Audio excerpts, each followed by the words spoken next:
years of anger and frustration spilling over in the Romanian capital. What began as a protest against healthcare reforms has widened into mass protests against the government and recent spending cuts.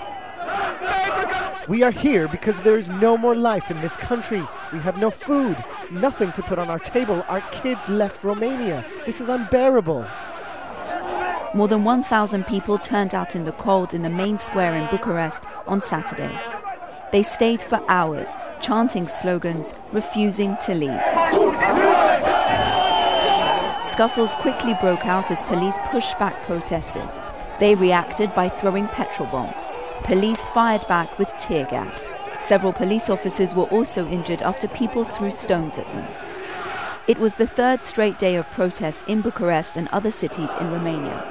They started on Thursday in reaction to the resignation of Riyad Arafat, a popular Palestinian doctor who founded the country's emergency medical services. He's been in a long-running fight with the government over proposals to change the country's outdated health system. Gauging people's anger, President Basescu pulled the health bill on Friday.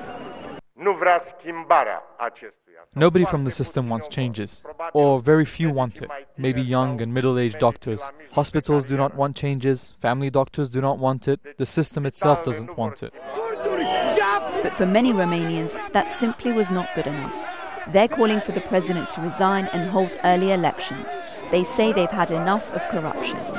As part of budget cuts, the government has cut public sector salaries by 25%, frozen pensions and raised taxes. These measures were taken after receiving a loan of $27 billion from the European Union and the International Monetary Fund 2 years ago. These protests are the most serious since Basescu came to power 7 years ago. As elsewhere across Europe, the pressure of the economic crisis is taking its toll on all sides. Nazanin, Sadri, Al Jazeera.